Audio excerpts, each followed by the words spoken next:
Lips corners cracks వస్తున్నాయి. ఈ mouth corners cracks వస్తున్నాయి. అంటే ఏంటిది తెలుసా అర్థం? చాలామంది నెగ్లెక్ట్ చేస్తుంటారు. కానీ నెగ్లెక్ట్ చేయని విషయం ఇది. ఏంటంటే మీకు ఎప్పుడైతే ఐరన్ డెఫిషియన్సీ అనీమియాతో బాధపడుతున్నారో, లేకపోతే విటమిన్ బి12 డెఫిషియన్సీతో బాధపడుతున్నారో, లేకపోతే ఫోలేట్ డెఫిషియన్సీతో బాధపడుతున్నారో, లేకపోతే జింక్ డెఫిషియన్సీతో బాధపడుతున్నారో, అలాగే కొన్ని సందర్భాలలో గట్ ఇష్యూస్ అంటే ఇండైజెషను, జీఈఆర్డి లేకపోతే అసిడిటీ ఈ సమస్యలతో బాధపడుతున్నారు.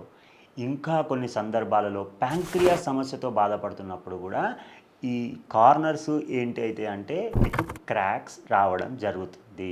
దాన్ని ఏమంటారంటే యాంగులార్ చిలైటిస్ అని అంటారు.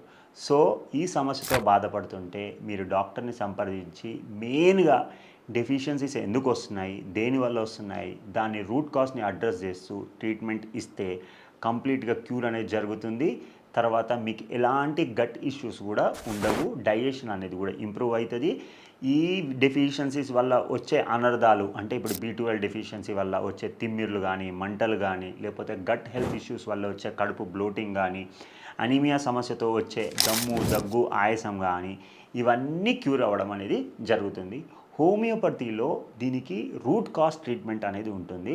అంటే అసలు ఎందుకు తగ్గుతుంది, అన్నీ మంచిగానే తీసుకున్నా కానీ శరీరానికి వంట పట్టట్లేదు, ఎందుకు వంట పట్టట్లేదు, పెద్ద పేగులో కానీ, చిన్న పేగులో కానీ, డియోడినంలో కానీ, డిజినంలో కానీ, ఇలియంలో కానీ అబ్జార్ప్షన్ కెపాసిటీ ఎప్పుడైతే తగ్గిపోతుందో ఆటోమేటిక్గా డెఫిషియన్సీస్ అనేది ఏర్పడతాయి.